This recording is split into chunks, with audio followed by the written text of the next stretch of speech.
everyone, and welcome to Stories and Snacks with Isabel.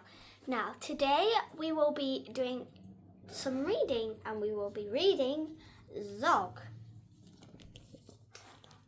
And you may know this story, you may not. And this is by Julia Donaldson and Axel Scheffler. So, let's read. Madam Dragon ran a school many moons ago. She taught young dragons all the things that dragons need to know. Zog, the biggest dragon, was the keenest one by far. He tried his hardest every day to win a golden star. And there's the picture of who's called Madam Dragon. Madam Dragon, and she's teaching. And can you see Zog's like the biggest out of all the other dragons? And those are the golden stars. Now, let's turn on to the next page and see what happens. All the dragons in year 1 were learning how to fly. Hi, said Madam Dragon, way up in the sky. Now that you've been shown, you can practice on your own, and you'll all be expert flyers by the time you're fully grown. Zog went off to practice, flying fast and free. He soared and swooped and looped the loop, then crashed into a tree. So there she is, telling everyone what to do. And some of them aren't doing it very well, but some of them are. Zog's flying. Does it say falls? He did a loop-the-loop, and then he crashed into a tree. That looked very painful, doesn't it? Let's see how Zog is. Just then, a little girl came by. "Oh, please don't cry," she said. "Perhaps you'd like a nice sticky plaster for your head." "What a good idea," said Zog. Then up and off he flew, his plaster gleaming pinkly as he zigzagged through the blue.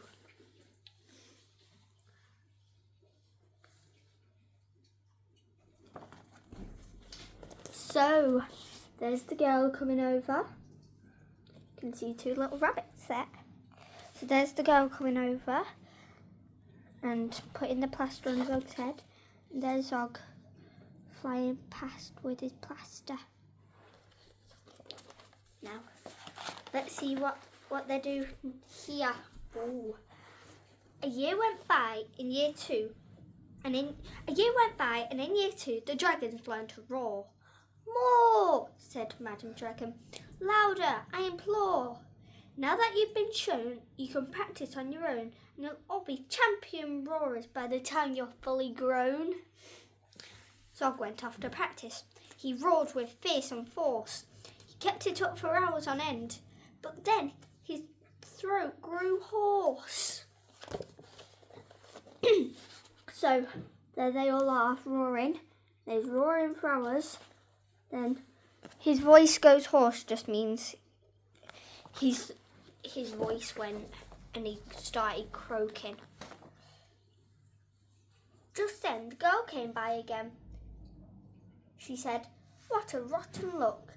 Perhaps you'd like a nice soothing peppermint to suck." "What a good idea," said Zog. Then up and off he flew, and breathing fumes of peppermint, he zigzagged through the blue. So there's the picture of the girl holding out the peppermints. And there he is flying through the blue with the girl waving at him. Now, let's see what happens. Ooh, a year went by, and in year 3, the dragons learned to blow. "No," said Madam Dragon. "Breathe out fire, not snow. Now that you've been shown, you can practice on your own. And you'll all be breathing bonfires by the time you're fully grown." Zog went off to practice. He blew with all his might. He twirled around in triumph, and his wingtip caught alight. So that just means the very end of his wing was on fire. So there they all are, and there's the person breathing out snow. She's got lots of fire coming out of her mouth. And then he's trying to blow, and his wing is on fire. Just then, the girl came by again. She said, "You poor old thing, perhaps you'd like a nice stretchy bandage for your wing." "What a good idea," said Zog. Then up and off he flew, his bandage flapping wildly as he zigzagged through the blue. Now, there's the picture of the girl coming by, having the nice stretchy bandage, and there he is with his bandage trailing off, and then he's flying off, and the girl's waving him goodbye. All the Year 4 dragons were learning. Can you guess? "Yes," said Madam Dragon. "How to capture a princess." I'm in Year 4 now. In the same year group, me and Zog. Now that you've been shown, you can practice on your own. You'll need to capture hundreds by the time you're fully grown. So, here's the picture of them trying to capture the princess. And they've both got the princess there.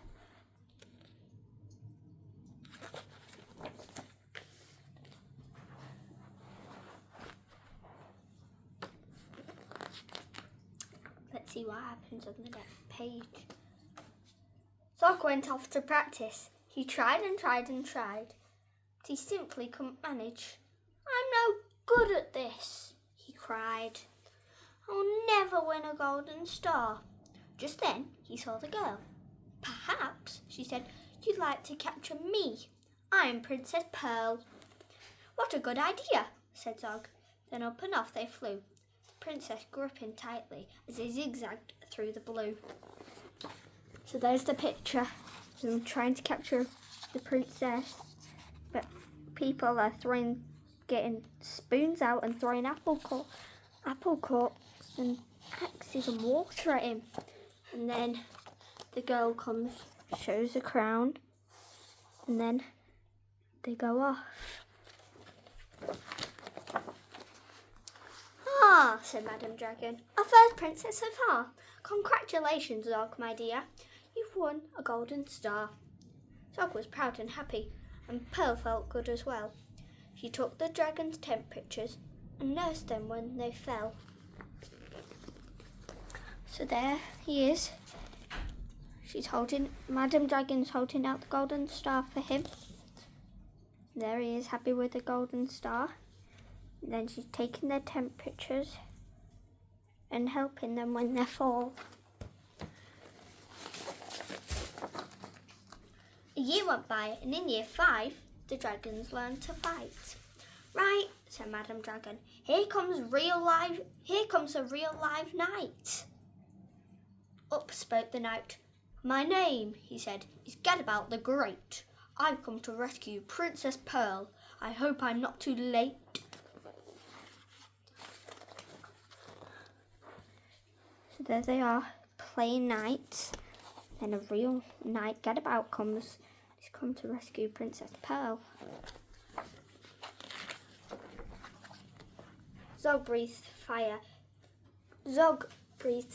and beat his wings. "You can't! She's mine!" he roared. "Oh no, she's not!" yelled Gadabout and waved his trusty sword. The other dragons crowded round and watched them all agog. Who was going to win the fight? Sir Gadabout or Zog?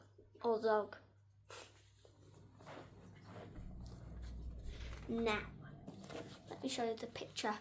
So there they are, Zog about to fight. But Princess Pearl doesn't look that happy, does she? Then Princess Pearl stepped forward, crying, "Stop, you silly chumps. The world's already too far full of cuts and burns and bumps. Don't rescue me. I won't go back to being a princess and prancing round the palace in a silly frilly dress. I want to be a doctor and travel here and there, listening to people's chests and giving them my care. Me too, exclaimed the knight, and took his helmet off his head. I'd rather wear a nice twisty stethoscope, he said. Perhaps, Princess, you'll train me up, and Pearl replied, Of course, but I don't see how the two of us could fit upon your horse. So there she is saying, Stop, I don't want to be rescued and go back to being a princess. And there is what So Get About looks like. And then she said, it doesn't look like there's room on your horse for two people. Then Zog said, Flying doctors, I'd love to join the crew. If you'll let me be your ambulance, then I can carry you. Bravo, said Madame Dragon. An excellent career. And all the Year 5 dragons gave a loud, resounding cheer. Then Madame Dragon told the horse, I really hope you'll stay. I'll let my pupils pet and feed you lots of hay. Pet just means like stroke you and pat you and stuff like that. So there they are getting on to Zog. And there she is saying, Please stay, horse.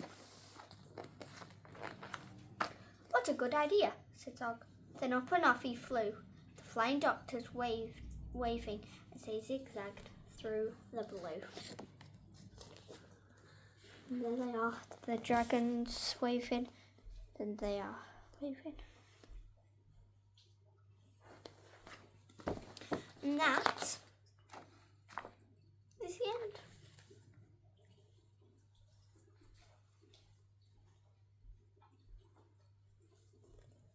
Now, that's a very original story, but you may not have heard it. So, if you want to hear some more stories, come on to the channel. Bye-bye.